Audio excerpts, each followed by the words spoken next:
I am from England, Yes. and I live in a rural area, farm area, between Manchester and Leeds.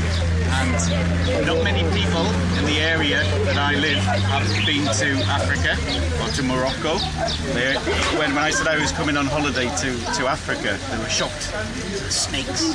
The snakes will eat you. Big spiders will run after you. But a beautiful place, and I have never met so many people who smile. Yes. In Agadir and Taroudant. And yeah, I mean, it's stunningly beautiful, absolutely beautiful. But I am very impressed with the Moroccan people. They are very friendly, smiley, happy with life. Yes, always. Thank you.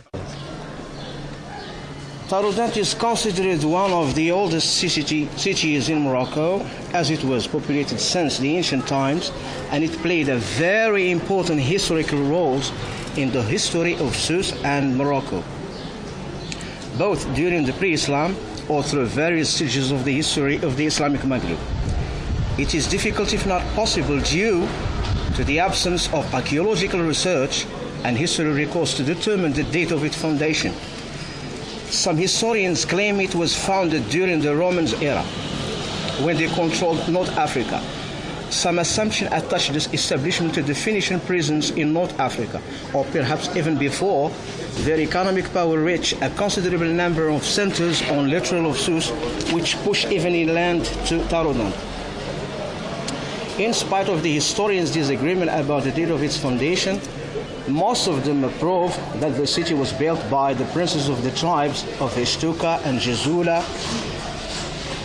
Taroudant will acquire only its importance only with the Almoravid and Almohad dynasties that made of it a military base to control the Sousse region, ensuring meanwhile the trade caravans coming from the Sahara.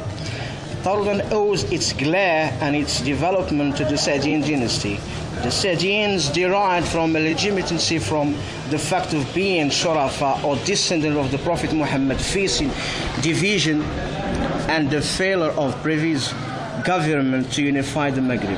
The Saadian departed from Wad Dar'a between Zagora and Tamgrut to settle nearby Taroudant, allying themselves with the Arabs of Nimakil. The Arabs who were suffering from the from the sharp competition of the traders in Mauritania in the south of the Moorish Empire. And it is the Sovereign Muhammad Sheikh that carried out the restoration of the foreign capital and ordered the construction of the great mosque, the madrasa and the sultaniya. Do you hear what I'm saying? Yes, yes. Okay. Some words. Huh? And do you understand all what I said? No, it's not all, but That's great. At least it's great. So where were we?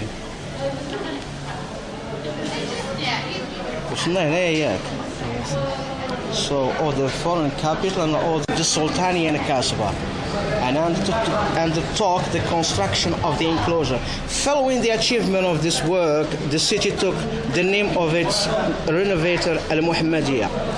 The commercial role of Taroudant was very significant at that time, since it constituted a vital stage in the trade that connected Morocco to Sudan. It is through Sousse region that the Saharian products transited towards Agadir and then to Europe. On the military level, the city constituted for the Saadian an important headquarters in their fight against the Portuguese presence on the Moroccan Atlantic littoral. Then the Saadian army launched a military campaign